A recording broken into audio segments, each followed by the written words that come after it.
പ്രഭാഷകൻ 38-ാം അധ്യായം. വൈദ്യനും രോഗശാന്തിയും. വൈദ്യനെ ബഹുമാനിക്കുക, നിനക്ക് അവനെ ആവശ്യമുണ്ട്. കർത്താവാണ് അവനെ നിയോഗിച്ചത്. വൈദ്യന്റെ ജ്ഞാനം അത്യുന്നതനിൽ നിന്ന് വരുന്നു. രാജാവ് അവനെ സമ്മാനിക്കുന്നു.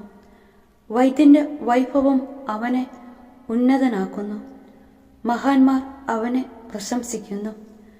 കർത്താവ് ഭൂമിയിൽ നിന്ന് ഔഷധങ്ങൾ സൃഷ്ടിച്ചു. ബുദ്ധിയുള്ളവൻ അവയെ അവഗണിക്കുകയില്ല. അവിടുന്ന് വെള്ളത്തെ തടിക്കഷ്ണം കൊണ്ട് മധുരീകരിച്ച് തൻ്റെ ശക്തി വെളിപ്പെടുത്തിയില്ലേ? മനുഷ്യന്റെ അത്ഭുത കൃത്യങ്ങളിൽ മഹത്വപ്പെടേണ്ടതിന് അവിടുന്ന് മനുഷ്യർക്ക് സിദ്ധികൾ നൽകി. അതു മുഖേന അവൻ വേദനയകറ്റുകയും രോഗം സുഖമാക്കുകയും ചെയ്യുന്നു. ഔഷധ നിർമ്മാതാവ് അതുപയോഗിച്ച് മിശ്രിതം ഉണ്ടാക്കുന്നു. അവിടുത്തെ പ്രവൃത്തികൾക്ക് അന്തമില്ല. ഭൂമുഖത്ത് അവിടുന്ന് ആരോഗ്യം വ്യാപിപ്പിക്കുന്നു. മകനെ, രോഗം വരുമ്പോൾ ഉദാസീനനാകാതെ കർത്താവിനോട് പ്രാർത്ഥിക്കുക. അവിടുന്ന് നിന്നെ സുഖപ്പെടുത്തും. നീ തെറ്റുകൾ തിരുത്തി നേരായ മാർഗത്തിലേക്ക് തിരിയുകയും ഹൃദയത്തിൽ നിന്ന് പാപം കഴുകിക്കളയുകയും ചെയ്യുക. സുരഭില ബലിയും സ്മരണാംശമായി നേർത്ത മാവും സമർപ്പിക്കുക. കാഴ്ചവസ്തുക്കളിൽ കഴിവിനൊത്ത് എണ്ണ പകരുക. വൈദ്യന് അർഹമായ സ്ഥാനം നൽകുക. കർത്താവാണ് അവനെ നിയോഗിച്ചത്. അവനെ ഉപേക്ഷിക്കരുത്. അവനെ കൊണ്ട് നിനക്കാവശ്യമുണ്ട്. വിജയം വൈദ്യന്റെ കൈകളിൽ സ്ഥിതി ചെയ്യുന്ന അവസരമുണ്ട്. രോഗം നിർണയിച്ച് സുഖപ്പെടുത്തി ജീവൻ രക്ഷിക്കാൻ അവിടുത്തെ അനുഗ്രഹത്തിനു വേണ്ടി അവനും കർത്താവിനോട് പ്രാർത്ഥിച്ചിട്ടുണ്ട്. സൃഷ്ടാവിന്റെ മുമ്പിൽ പാപം ചെയ്യുന്നവന് വൈദ്യസഹായം തേടേണ്ടി വരും. മരിച്ചവരെ ഓർത്ത് വിലാപം. മകനെ, മരിച്ചവനെ ഓർത്ത് കരയുക. കഠിനവേദന കൊണ്ട് എന്ന പോലെ വിലപിക്കുക. അവന്റെ മൃതദേഹം സമർഹമായി സംസ്കരിക്കുക. അതിൽ ഉദാസീനത കാണിക്കരുത്. നിന്റെ കരച്ചിൽ വേദനാപൂർണവും വിലാപം തീഷ്ണതയുള്ളതും ആയിരിക്കട്ടെ. ആരും ആക്ഷേപിക്കാതിരിക്കാൻ അവന്റെ യോഗ്യതയ്ക്കനുസൃതം 1-2 ദിവസം ദുഃഖം ആചരിക്കുക. പിന്നെ ആശ്വസിക്കുക. ദുഃഖം മരണത്തിൽ കലാശിക്കുന്നു. ഹൃദയവേദന ശക്തി കെടുത്തുന്നു. വിനാശത്തിൽ ദുഃഖം ശമിക്കുകയില്ല. ദരിദ്രന്റെ ജീവിതം ഹൃദയഭാരം നിറഞ്ഞതാണ്. നിന്റെ ഹൃദയം ദുഃഖത്തിന് അധീനമാകരുത്. ജീവിതാന്തം ഓർത്ത് അതിനെ അകറ്റിക്കളയുക. തിരിച്ചുവരവ് അസാധ്യമെന്ന് ഓർക്കുക. മരിച്ചവർക്ക് നീ ഒരു നന്മയും ചെയ്യുന്നില്ല. നിന്നെ തന്നെ ഉപദ്രവിക്കുകയാണ്. എൻ്റെ അവസാനം അനുസ്മരിക്കുക. നിന്റേതും അപ്രകാരം തന്നെ. ഇന്നലെ ഞാൻ, ഇന്ന് നീ.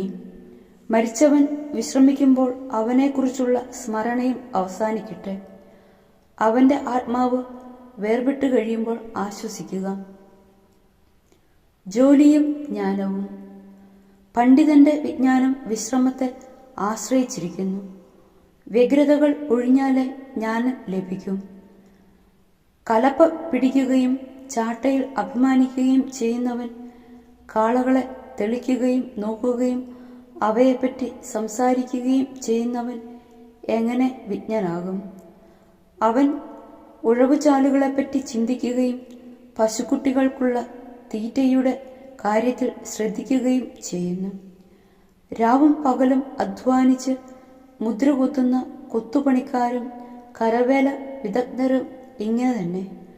പുതിയ രൂപങ്ങൾ നിർമ്മിക്കുന്നതിലും ചൈതന്യമുള്ള ചിത്രങ്ങൾ രചിക്കുന്നതിലും പണിക്കുറ തീർക്കുന്നതിലും അവർ മനസ്സിരുത്തുന്നു. ഉല യൂതുന്ന ഇരുമ്പു പണിക്കാരനും അങ്ങനെ തന്നെ. അഗ്നിയിൽ തട്ടിവരുന്ന കാറ്റ് അവന്റെ മാംസം ഉരുക്കിക്കളയുന്നു. ഉലയിലെ ചൂടേറ്റ് അവൻ ഇല്ലാതാവുകയാണ്. കൂടമടിക്കുന്ന ശബ്ദമാണ് അവൻ്റെ കാതുകളിൽ. അവൻ്റെ കണ്ണുകൾ പണിത്തരങ്ങളുടെ രൂപഭംഗിയിൽ പതിയുന്നു. അവ പണിക്കുറ തീർത്ത് അലങ്കരിക്കാൻ അവൻ ദത്തശ്രദ്ധനാണ്. കാലുകൊണ്ട് ചക്രം തിരിച്ച് ജോലി ചെയ്യുന്ന കുശവനും അങ്ങനെ തന്നെ.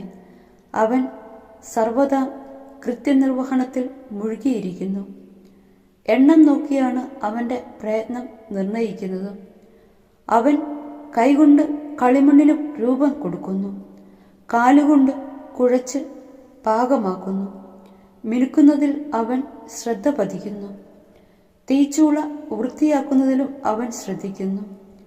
ഇവരെല്ലാം കരവിരുതനെ ആശ്രയിച്ചിരിക്കുന്നു.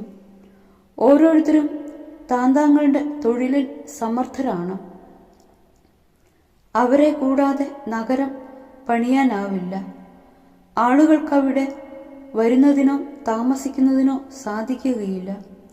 എങ്കിലും പൗരസമിതികളിലേക്ക് അവർ വിളിക്കപ്പെടുന്നില്ല. പൊതുസഭയിൽ അവർക്ക് പ്രാമുഖ്യമില്ല. ന്യായാസനത്തിൽ അവർ ഇരിക്കുന്നില്ല. വിധിപ്രസ്താവം അവർ ഗ്രഹിക്കുന്നില്ല. അനുശാസനമോ വിധിപ്രസ്താവമോ വ്യാഖ്യാനിക്കാൻ അവർക്ക് സാധിക്കുകയില്ല. ആപ്തവാക്യങ്ങൾ അവർ പ്രയോഗിക്കുന്നില്ല. എന്നാൽ ലോകത്തിൻ്റെ ഘടന അവർ നിലനിർത്തുന്നു. തങ്ങളുടെ തൊഴിലിനെക്കുറിച്ചാണ് അവരുടെ പ്രാർത്ഥന.